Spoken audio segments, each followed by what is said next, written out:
the unmoving body of their castmate. In the air, the dragon hung off-center, one wing slanted at a lopsided angle. The atmosphere resonated with a feeling of unreality as things came to a close, highlighted by the cliché of the band playing cheerfully on. Marco Ross, their current stage manager, was so hard-nosed that if it had happened mid-performance, Trix wouldn't have been surprised if he'd just lassoed poor Paige's ankle, dragged her into the wings, and thrown her understudy into the spotlight before the news could reach the orchestra pit. Fortunately, it happened with only a few seconds left to run, although for the first time in 3 years, an even-toned voice came over the speaker system to explain that there would be no curtain call for tonight's performance. Trix, Jono, and several of the other aerial performers had to wait above, while the partitions descended around the circular stage. Under the stark glare of the house lights, voices blended into a headache-inducing racket. When her feet were back on solid ground, the relief of hearing Paige's voice through the clamour made Trix's hands shake as she unhooked her wires. She'd been playing pirouette for so long now that it was as routine as scrambling an egg or brushing her teeth.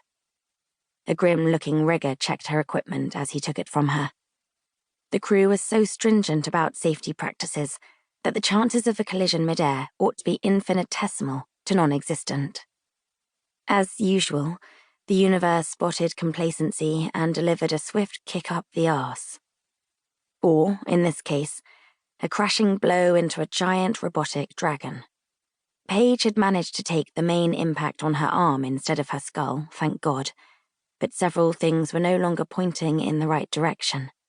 Since her castmate was having a bad enough night without Trix doing a full body shudder, and then stress vomiting everywhere, she swallowed hard on rising acid in her throat and crouched down at Paige's side. Her fingers hovered above the other woman's knee, afraid to touch her and risk hurting her more.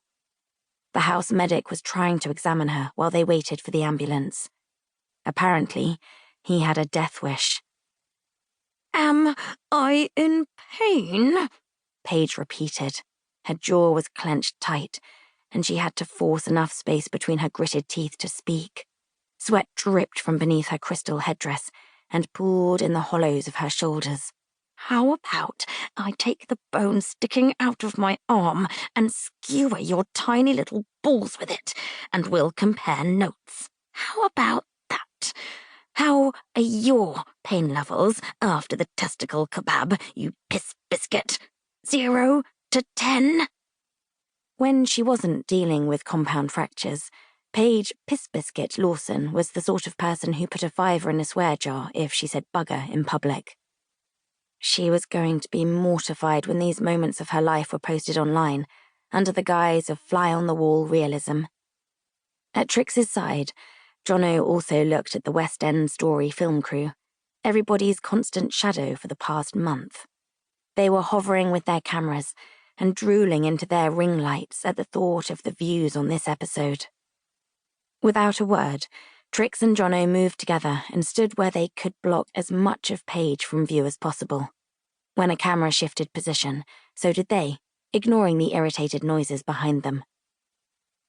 For a reason he chose not to share, Marco had signed off on this so-called web documentary about the backstage reality behind West End glamour.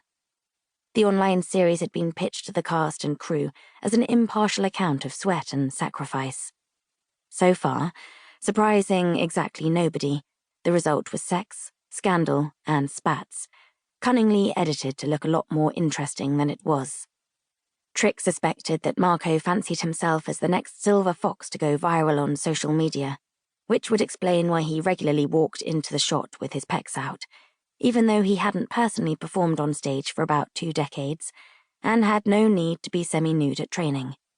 He could just as easily stare in withering silence and bark out his blatant insults with his shirt on. His job description seemed to center around raising his voice every time he had something demoralizing to say, making last-minute and usually inconvenient changes to training schedules, and failing to see the humor in any joke in the history of funnies, even the ones scripted into their own show. Nobody could be that obnoxious every second of his existence. Even fate would lose patience and start dropping